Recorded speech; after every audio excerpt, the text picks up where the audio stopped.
Olá, segundos anos, tudo bem com vocês, gente? Nossa aula de hoje vai ser sobre o socialismo, a origem do socialismo, tá certo? Como vocês podem ver, aqui está o símbolo do socialismo na segunda página. Socialismo que vai, na realidade, surgir com a relação mantida entre a classe proletária, os trabalhadores do século XVIII e XIX, principalmente no século XIX. Essas correntes vão ser muito mais fortes, né? Várias correntes que vão aí serem opositoras ao sistema capitalista de produção. E, claro, o sistema capitalista de produção que tem como principal característica a obtenção de lucro, né? O que, consequentemente, vai gerar as possíveis desigualdades sociais a partir do século XVIII, com as fábricas, né? O trabalho manual, que é substituído pelo trabalho fabril, pelo trabalho das máquinas, vão, consequentemente, gerar esse processo como é que se diz, de desigualdade social. Então, várias correntes de ideias, né, começam a surgir, a se proliferar pela Europa, principalmente a partir do século XIX, que, neste caso, nós temos o socialismo, né, de Karl Marx e o Friedrich Engels, né, que é o que nós vamos tentar estudar a partir de agora. Nós temos aqui a definição do socialismo, segundo o historiador Florival Carceri. No livro História Geral, ele diz que socialismo é o conjunto de doutrinas que defendiam uma melhor distribuição da riqueza produzida pelo trabalho. Como eu havia dito a vocês, a classe trabalhadora, a classe proletária era a que era menos favorecida, né? Os seus pensadores afirmavam que isso ocorreria através de reformas sociais e, em casos extremos, com o fim do sistema capitalista. Ou seja, o sistema capitalista de produção seria, na realidade, o grande causador das desigualdades sociais que já estavam se espalhando por toda a Europa, né? Mas a gente sabe que as desigualdades sociais elas sempre existiram, sempre que as elites se colocaram no poder, né? Você pode ver, por exemplo, a partir do século XV, no chamado capitalismo comercial, né, no mercantilismo, os reis, junto à burguesia, dominaram o cenário econômico, onde grande parcela da população vivia dependente dessa classe burguesa, dessa classe rica, né? E junto, claro, com a própria Igreja Católica. É uma forma de pensar a sociedade diferente da perspectiva capitalista, levando em conta o social em detrimento do individualismo capitalista. Então, nesta aula aí, a gente vai aprender a origem e as características do sistema socialista, tá? Origem do socialismo. O socialismo está justamente alicerçado a partir das revoluções burguesas, né? E na mudança social trazida pela Revolução Industrial. A Revolução Francesa trouxe valores muito importantes que foram justamente a ideologia de liberdade e igualdade, que foi justamente uma extensão do iluminismo, onde os filósofos iluministas trouxeram essa ideologia de igualdade. Estão impregnadas aí nas péssimas condições de vida a que estavam submetidos os operários no início da industrialização, como eu disse no início desta aula. Alguns pensadores quiseram procurar soluções para tal situação. Eles criticaram que conceberam como injustiça, desigualdades e sofrimentos gerados pela Revolução Industrial e o mercado livre, né? A chamada laissez-faire, fair, né? Fair, no qual ela neste caso, onde ela estava sustentada, né? Justamente a desigualdade social gerada pelo sistema capitalista de produção.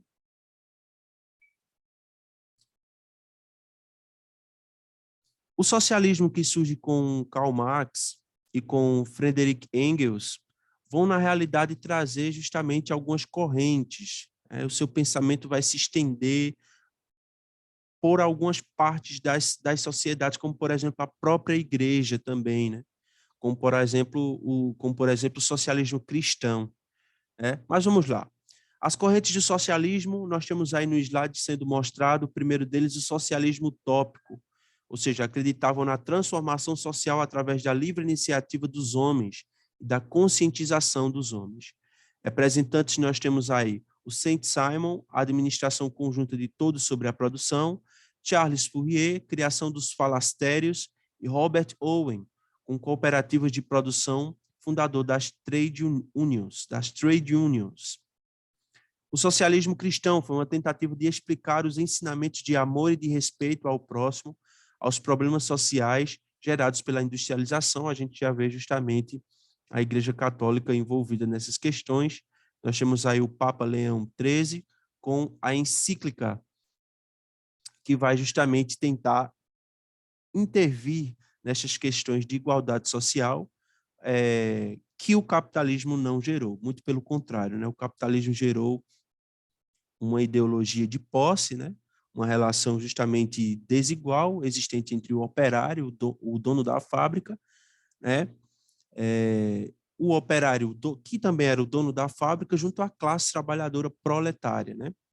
Outra questão também foi o anarquismo, que pregava a supressão de toda e qualquer forma de governo, defendendo a liberdade de forma geral. Nós temos aí os principais representantes, o Mikhail Bakunin e o Piotr Kropotkin. Acho que deve ser essa a pronúncia correta, não sei. Vocês estão vendo aí na telinha de vocês.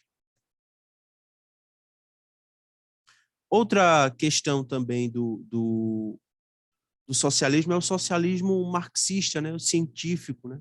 Socialismo científico ou marxista, que foram justamente impregnados por Karl Marx e Friedrich Engels, né? O marco histórico é o livro Manifesto Comunista, que eles lançaram aí na primeira metade do século XIX, especificamente em 1848, né? As três fontes do marxismo são aí, primeiro, materialismo histórico ou dialético. Que é isso, Anderson? Toda sociedade é determinada em uma última instância por suas condições socioeconômicas, né? Chamadas de infraestrutura, ou seja, toda a sua construção histórica, material, elas estão fundamentadas em uma maneira de se produzir, né? Em uma característica socioeconômica. A segunda, a luta de classes sociais. A história de todas as sociedades que existiram até nossos dias tem sido a história das lutas de classes, os chamados movimentos sociais. As mudanças sociais que ocorreram ao longo da história vieram justamente das lutas por parte do interesse de várias classes sociais distintas espalhadas em cada sociedade. Estas lutas darão origem à revolução que produzirá efeitos sociais, políticos e ideológicos. Muitos movimentos causaram revolução e reformas. O que se diferem essas duas características sociais, né? Revolução e reforma. Reforma é aquela mudança temporária, né? Que não altera intimamente ou decisivamente a economia, né? Já a revolução é aquela que vai alterar a base estrutural das sociedades, que neste caso seria as revoluções ao longo da história, né? Como exemplo, nós temos a Revolução Francesa, a Industrial, nós temos a Revolução do Neolítico, né? E como reforma, nós temos vários movimentos aqui espalhados pelo Brasil que se caracterizam como reformas, tá? Enfim. E a mais-valia, que é o valor não remunerado do trabalho do operário, né? Que é, como é que eu posso dizer? Que é apropriado pelos capitalistas, né? Criado pelo próprio sistema capitalista, né? Não é o valor gratuito, é o valor que não é remunerado do trabalho do operário, né? É aquele que não está centrado nos meios de produção, nas relações de produção, no ganho salarial, enfim, tá? Aqui nós temos as fotografias de Marx e Engels, e um busto, uma estatueta. Só que o socialismo gerou justamente muitas revoluções ao longo da história, ou pelo menos a tentativa deles, né? A gente vai ver aqui a diferença de socialismo e comunismo, e a gente vai ver que, principalmente ao longo do século XIX, as ideologias socialistas passaram a ganhar mais prestígio, principalmente por quem passou a defender o socialismo, né? E a partir da Revolução Socialista de 1917 na Rússia, né? Fases de transição entre o capitalismo e o comunismo. O Estado é o responsável pelo controle dos meios de produção, tá? Posteriormente deveria desaparecer, pois o Estado sempre representou o poder e a dominação de um grupo sobre os demais, né? Então, a gente vai ver aí que o socialismo ele parte justamente do ser humano, né? Ele vai justamente nessa transição.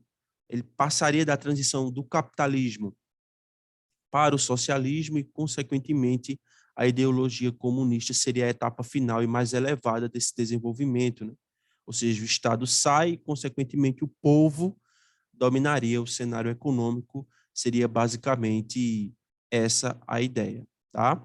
O Estado, na realidade, controlaria todas as relações produtivas, mas em um determinado momento, o Estado ele deveria desaparecer, né?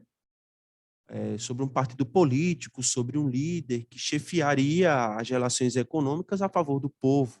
Seria basicamente isso. Mas como é o socialismo real? Como foi o socialismo real? Eu falei agora há pouco sobre a questão da Revolução Russa de 1917, né? A Revolução Bolchevique, o Partido Bolchevique que toma e domina o cenário econômico que estava nas mãos de chamados czares, lá, os czares russos, né? Na época, o último czar foi justamente o Nicolau II, Nicolau II. E o Partido Bolchevique, partido dominado por Lenin, né, vai justamente dominar o cenário econômico de lá e fundar o Partido Socialista. Né? Primeiro, não foi o que ocorreu, na realidade, a partir de então, os ditadores começaram a formar uma ditadura de fato, né, gerando muito lucro nas mãos da burguesia, né, e dos próprios ditadores, do próprio Partido Socialista, né, principalmente no governo de Stalin. Né? Você vê aí, para o historiador Gilberto Cotrim, trata-se de um socialismo autoritário. Na realidade, na prática, não deveria ser, né? Deveria justamente, o Estado deveria estar, na realidade, centrado nas mãos do povo, da sociedade e, consequentemente, né, futuramente, entregar o poder nas mãos da população. Devido ao terror político implementado pelos diversos regimes socialistas que passaram a existir mundo afora. Então, nós temos aqui algumas imagens que vão mostrar realmente o socialismo na prática, né? Geração de fome, concentração de renda, na realidade, a renda alta, mas concentrada nas mãos da burguesia e das elites, enquanto a maioria da população vivia em condições miseráveis, né? Antes do socialismo, alguns historiadores afirmam, né, da Revolução Socialista na Rússia, alguns historiadores afirmam que os russos viveram igual a galera do feudalismo na Idade Média, né? Então é importante a gente ter essas características como exemplo. Na prática, muito trabalho e a fome continuou se alastrando por todo o território russo. As características do socialismo seria o quê, professor? A economia não estaria sujeita a crises, a desempregos, o que na realidade tudo isso, enquanto o socialismo foi implantado, foi o que existiu, muitas crises, pobreza, desemprego, porque ela seria planejada, havendo um controle por parte da coletividade sobre o processo social da produção e distribuição. Portanto, o indivíduo não seria mais dominado pelas forças imprevisíveis do mercado, né? Meios de produção socializados, no socialismo toda a estrutura produtiva, como empresas comerciais, indústrias, aliás, empresas comerciais, o próprio comércio, indústrias, terras agrícolas e outros são de propriedade da sociedade e gerenciados pelo Estado. É importante que isso fique frisado, tá? O socialismo, ele pertence ao povo, claro, gerenciado por uma liderança na figura do Estado. Toda a riqueza gerada pelo processo produtivo é igualmente dividida entre todos, ou seja, numa sociedade socialista, as empresas particulares, privadas não existiriam, tá? Toda a riqueza gerada, todo o processo produtivo seria justamente gerenciados pelo Estado e tentado ou surgido com a tentativa de distribuir de forma mais igualitária essas riquezas. A inexistência de sociedade dividida em classes, como os meios de produção, pertencem à sociedade. Existe somente uma classe, a dos proletários. A dos proletários, vocês sabem, eu sempre falo isso nas aulas, inclusive, são os trabalhadores remunerados que ganham, né, nas fábricas um salário, né? Todos trabalham em conjunto para melhorar a sociedade, por isso não existem empregados nem patrões no sistema socialista. Economia planificada e controlada pelo Estado, ou seja, o Estado realiza o controle de todos os segmentos da economia e é responsável por regular a produção e o estoque, o valor do salário, controle dos preços e etc. E aqui nós estamos trazendo a diferença do capitalismo para para o socialismo, na realidade, né? Diferença muito fácil de se entender.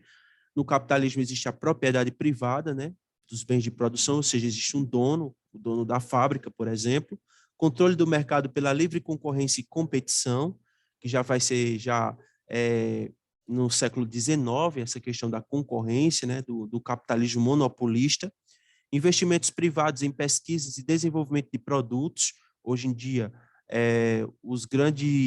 as grandes empresas desenvolvem um nível de tecnologia muito alto, chamada tecnologia de ponta, justamente para alinhar a produção ao mercado, né? Sociedade dividida em classes sociais, neste caso a burguesia e também os proletariados, né? Neste caso aí a classe